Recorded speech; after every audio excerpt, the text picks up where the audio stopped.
guys, welcome back to The Bright Side. Macy here, The Bright Side Girl, and today we're going to be talking about my June reading wrap-up. These are going to be all the books that I read for the entire month of June. We did not have a readathon this month, so I kind of had a free month, which inadvertently led to me reading a lot less than I normally read. Still a really decent amount of books, but I was kind of being chill and casual, plus I got really into Love Island this year. I have been watching that and kind of obsessed with it, so I haven't listened to or read as much, but I did enjoy most of my books, so we're going to talk about them in order of least favorite to favorite. I will list the narrators for the audiobooks that I read right here on the screen as well, and we're just going to dive right in. So I tried to lean more towards ocean, island themed books that did not have mermaids in them because I was just trying to get like in the summer mood. So I read Beautiful Ugly by Alice Feeney. This is Alice Feeney's newest release. I've talked about it multiple times. Alice Feeney and I have a very hit or miss relationship. This one kind of fell in the middle like most of her books do. There were two that I absolutely loved. The premise of this one and the atmosphere was really, really good. We're starting off with this author who has some big news to tell his wife, and she's driving in a car and she tells him she sees like a lady in the road, and he like tells her not to get out of the car, and she gets out of the car anyway, and then he never hears from her again. And so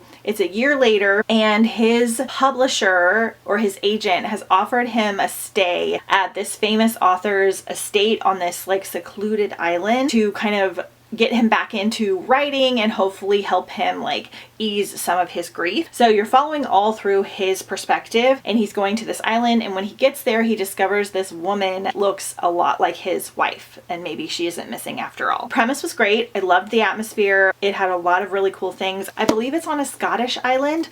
However, there were some tropey things and twists that I did not love in here. It does get fairly dark, which is typical of a lot of thrillers. There were a couple things that I can't tell you because it will spoil it that I did not enjoy. However, Alice Feeney's writing style, her narrators, and her ending are always excellent. So I'm settling this one at a 3-star. I will only recommend this one to particular people that like this kind of thing. So I am glad I read it though. Then I physically read Only Ashes Remain by Rebecca Schaeffer. I have been reading this one since last fall. I started this series in September, and I've just been continuing to finish up series. This is the second in the Market of Monsters trilogy. This is a YA trilogy, however it is very dark and fairly gruesome, so I want to specify that because it's not something that I would normally like. However, I really like the writing style, and I just feel like it's such a unique story. We are set in this world where monsters exist, all different kinds of monsters. We have monsters that eat souls, we have vampires, we have a zombie type sort of monster, but they're all very different than the types of monsters that we're used to, even though they have similar names. And in this world, people will try to black market parts of these monsters to consume, to give them some kind of benefit, like consuming certain ones will like give them more energy, or they think might make them immortal, all those kinds of things. And our main character works on this black market with her mother dissecting monster bodies. So her mom brings her the bodies, she dissects their parts, they put them out, and they put them on this like dark web eBay type thing. So it has a little bit of like a Dexter vibe to it in that way. But one day her mother brings home a living monster boy, and our main character Nita decides that she no longer wants to be a part of this and starts to kind of question her entire upbringing. So there are a lot of dark topics in here. There's a lot of dissection. There is a lot of violence, but it's just done really, really well. If you like those kind of darker, slightly more gruesome books, I think this series is done so uniquely. Both our main character and our somewhat love interest are very morally gray. Like they lean more toward villainous than they do towards heroes, which is really interesting to read about. So I'm reading the third book right now via audio because I was able to get it during the Audible sale, but I'm enjoying it so far. I think I gave this one 3.5. Next we have Compass and Blade by Rachel Greenlaw. This was a reread for me. I was hoping to read this one and the second book as a continuation of series reading. However, I found out that the second book is not the final book. I thought this was a duology and that we're getting a new one next year. So I decided with a friend of mine who buddy read it with me that we're going to reread it again next year and then read the second and the third. That way I don't have to reread all of them again. Usually if it's been more than a year since I've read a book, I need to reread it to remember all of the details. But this is a seafaring pirate adventure. We are following Mia, and she is with a family of wreckers who swim out to ships to plunder them once they are wrecked on the rock. Her job is to actually go and save any survivors, but what the ships don't know is that her and her people actually set the beacons that that lure the ships to the rocks to crash. And so there's a lot of like pirate adventures and treasure hunting. This one does have a little bit more of a serious note rather than a super lighthearted fun note as far as like Fable or Daughter of the Pirate King. However, I liked that about it. I thought it was a little bit more unique. There is a romance in here. There are lots of different types of adventures and things to uncover. If you like Daughter of the Pirate King and Fable, I would still recommend this one. Just know that it's not as lighthearted as those. It's not heavy, but it definitely has a little bit more of a serious tone. You're in Mia's thoughts a lot as she's trying to rescue her father who has been taken. I really like it. It's a solid pirate read and I give this one 4 stars. Next, I read Light at the Bottom of the World by London Shaw. So I've been wanting to read this one for forever. I was hoping to do an underwater book recommendation video, but there were a couple more that I didn't get to in time, so I think we're going to save that for next year. But this is set in such a unique world. So I did this one via audio. I really liked the narrator. We are set in our world that has been ravaged by storms and floods, and we are forced to basically create life underwater and have like an underwater city. It's got a dystopian vibe to it, a sci-fi vibe to it. So our main character's father has been arrested on false charges, and she seeks the opportunity to compete in this annual marathon where the prize winner can ask for something from the government. And the race takes an unexpected turn, forcing Layla to make different decisions than what she had planned on and go out into unfathomable waters. And she goes out with this young man who her grandfather sends to kind of guide her and protect her. They're like hunting for her father. There are kind of pirate-like people in here. There are also these monstrous creatures that are somewhat mermaid-like but also monstrous, where the government did an experiment to like put gills in humans to help us like live underwater better, and they turned into these supposed monstrous creatures that kill people. She kind of has to stay away from that. I really liked this. I liked the twist in here. I liked all the sci-fi elements. It felt very seafaring. She's in a submarine a lot of the book as well, and I'm really excited to read the second one. I gave this one like a 4.25. Next, we have Letter to the Luminous Deep by Sylvie Cathrall. Again, another underwater book that I really wanted to read this year. So this is again the first in a duology. This one is such a unique read. Unlike a lot of things that I have read before, I had heard a lot of mixed reviews, so I had kind of put it off, and now I understand the mixed reviews, but I disagree with them. So this one is told exclusively in letter form. We are in this underwater world. You're kind of uncovering why we as humanity are underwater, again in this like underwater city, and this is being told in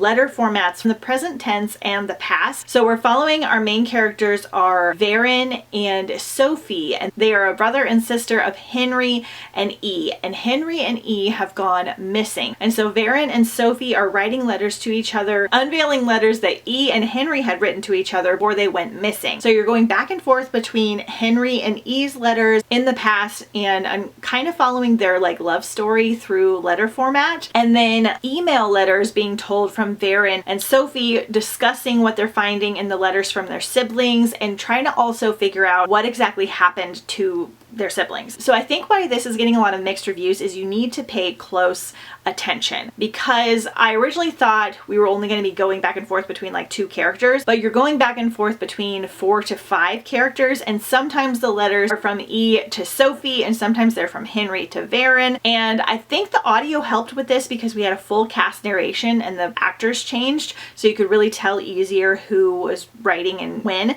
It does list at the top like what year it is as well. So with this one, I just feel like you need to pay attention more, but it is so worth it. It starts off as like this extremely cozy sci-fi romance where you're just following these sweet love letters between E and Henry. They're talking to each other and talking about their world. Sophie is actually a researcher, so she goes on these different dive adventures to uncover things in the ocean, and E is doing similar academic things. This has like a high like academia element to it, almost like an Emily Wilde, but like underwater and a little bit of sci-fi. It's just so incredibly unique and really sweet. It's also giving me like Divine Rivals in the pacing of it, where how it's just a little bit slower. Kind of if you enjoyed classics like Jane Austen and stuff, it was very romantic, very sweet. But then it gets a little bit more intense as you start to uncover the mystery of what happened to the 2 characters, and there's a really cool twist at the end. So it's not just cozy sci-fi, but just know going in, it's a slower burn. You kind of slowly fall in love with the characters as they fall in love with each other, and you do need to pay a little bit closer attention, but I really liked this. I especially liked the audio with the full cast narration, and I wound up giving it 4.5 stars. Very excited for book 2. Okay, next I physically read Space Boy by Stephen McCraney. I don't want to go too deep into this because I'm just following along in this humongous graphic novel series. This is book 21. It's the newest release. I absolutely love it. It's set in space. It has such a unique premise. You can go watch a lot of my other reading wrap-ups where I talk about how fabulous this is. It's just my favorite graphic novel series, so I'm slowly keeping up with it, and I will probably always give them 5 stars. Lastly, I finally read Emily Wilde's Compendium of Lost Tales. This is the 3rd and final book in the Emily Wilde's series. This is an adult cozy fantasy fae element book that has misadventures and just such a beautiful writing style. In the first book, we follow Emily. She's this professor writing this encyclopedia of fairies, all different kinds of fairies, and she goes to this small village to do her research. She doesn't get along at first with the villagers because she is just kind of more of an introvert and keeps to herself, and she could be a little bit grumbly. And then a rival scholar shows up and kind of disrupts her plans, and they go on like little fairy adventures together, and slowly. It's romantic, it's fantastical, it's magical, it's whimsical, it's so sweet. Again, the first book especially is a little bit more of a slower burn. Not quite as slow as Letter to the Luminous Deep, but it does have like a slower kind of build to it. We do get a lot of this told in like journal entries and letters, but I'm obsessed with it. If you like Victorian style reads, this has all like the proper Victorian vibes about it, but with magical elements, and the romance is really sweet, not spicy, just one of my favorites of all time. And then this 3rd book does take a little bit of a different turn. I would say this one's less cozy than the first 2. We get more fairy adventures, more action, a little bit more to overcome as well, but I could watch these characters do anything because I love them so incredibly much. It's just such a sweet, precious series, and probably one of my favorites of all time now, so definitely 5 stars. All right, that is it for my short and sweet little June reading wrap up. I really enjoyed most of the books overall, so even though I didn't read a ton, I feel very accomplished in my reading month. Don't forget to follow me on Instagram at The Bright Side Girl if you haven't already, as I post a lot of bookish content over there. Let me know what your favorite book of June was, or if you plan on reading any of these. I'd love to talk to you about it below in the comments, and I will see you guys next time on The Bright Side.